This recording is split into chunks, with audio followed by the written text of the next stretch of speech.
of you. Praise God. Such a lovely song. Good morning, church. This morning I'm here with a bit of exaltation. I think it's more like a scary story with encouragement, if that makes sense. I don't know how many of us is familiar with Abraham's story of his obedience and of his faith. I'm looking at Genesis 22, chapter 22. But earlier on in the scripture, I believe Abraham was going through a situation where he was having frequent dialogue with God and with the angels of God as well. I think he came up to a part in which he had made a pledge, or he had sworn to God that he will do as he is told. So in chapter 22, I'm just going to paraphrase some of it I'll just read the scriptures.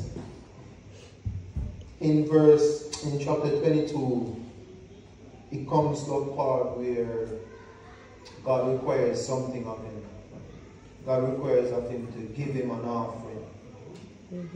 But looking at the story, I think it had placed Abraham in a sticky situation, as we would have called it. And he reads this, and it says, verse 1 says, "And it come to pass after these things that God did tempt Abraham, and said unto him, Abraham, and he said, Behold, here I am. And he said, Take now thy son, thine only son Isaac, whom thou lovest, and get thee into the land of Moriah, and offer him there for a burnt offering upon one of the mountains which I will tell thee of." Sticky situation. "And Abraham rose up early in the morning, and saddled his ass, and took two of his young men with him, and Isaac his son, and clave the wood for the burnt offering, and rose up, and went unto the place of which God had told him. Then on the third day, Abraham lifted up his eyes, and saw the place afar off. And Abraham said unto his young men, Abide ye here with the ass, and I and the lad will go yonder and worship, and come again to you." So even though Abraham is placed in a situation, a tempted situation, as the scripture says, he still remembered that it is important for him to worship throughout it all. "And Abraham took the wood of the burnt offering, and laid it upon Isaac his son." I'm going too fast. You're on track, and he took the fire. "And Abraham took the wood of the burnt offering, and laid it upon his son, upon Isaac his son. And he took the fire in his hand, and a knife, and they went both of them together. And Isaac spake unto Abraham his father, and said, My father. And he said, Here I am, my son. And he said, Behold the fire and the wood, but where is the lamb for a burnt offering? So even the son Isaac is now worried. He's now drawn into that sticky situation, because knowing the principles of offering a burnt offering, he knows that a lamb should always be present. But obedience is a good thing. Amen. "And Abraham said, My son, God will provide himself a lamb for a burnt offering. So they went both of them together. And they came to the place which God had told him of. And Abraham built an altar there, and laid the wood in order, and bound Isaac his son, and laid him on the altar upon the wood." So previously Isaac was told that God will provide. And even though he was told that God will provide, he didn't hesitate he was still obedient to his father. I can just imagine him and his father having that conversation. And he's still looking around to see a lamb, but there is no lamb.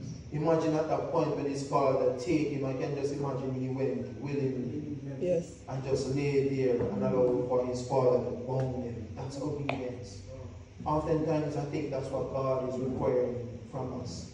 All of us here has made a pledge to God. We have sworn to God to follow him. You know, through thick and thin, no matter what circumstances it is. So I think this Abraham story is a reminder for us to remember that God will always provide. Amen. It doesn't matter the road that you're on. Once he's the one who has directed you on that path, he will make a way and he will bring you through to where he needs for you to be. Continuing. Amen. And Abraham stretched forth his hand and took the knife to slay his son. And the angel of God called unto him out of heaven and said, Abraham, Abraham. And he said, Here I am. And he said, Lay not thy hand upon the lad, neither do thou anything unto him, for now I know that thou fearest God, seeing thou hast not withheld thy son, thy only son, from me. Hallelujah. And Abraham lifted up his eyes and looked, and behold, behind him a ram caught in a thicket by his horns. And Abraham went and took the ram and offered him up for a burnt offering instead of his son. I don't think I need to go any further with the reading of the scripture. Because as Christians, once we are studying the word, once we understand the word, I think we can come to a conclusion at this point that God never give us more than what we can do. God always make provision for his people. It doesn't matter how deep or how dusty the situation is, there's always a way. Because God is always testing his children. It's not that he wants to test us to see that we are going to falter along the way, but he's preparing us. He's preparing us. As I said earlier in the scriptures, Abraham was going through a situation. And he reached a point in which he made a pledge to God that he will do as God required from him.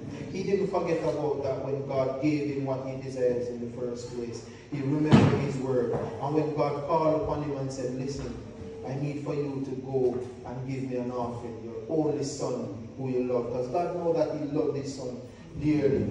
But somewhere along the line, God wanted to prove to Abraham that he'll always have his back. Amen. And God knows that Abraham loves him dearly, but God also wants for Abraham to see that he knows all of that. Amen. And he sent him on a journey. Abraham did follow the command of God, and Isaac did listen to the command of his father, because he knew also that he served a mighty God who will always provide for him.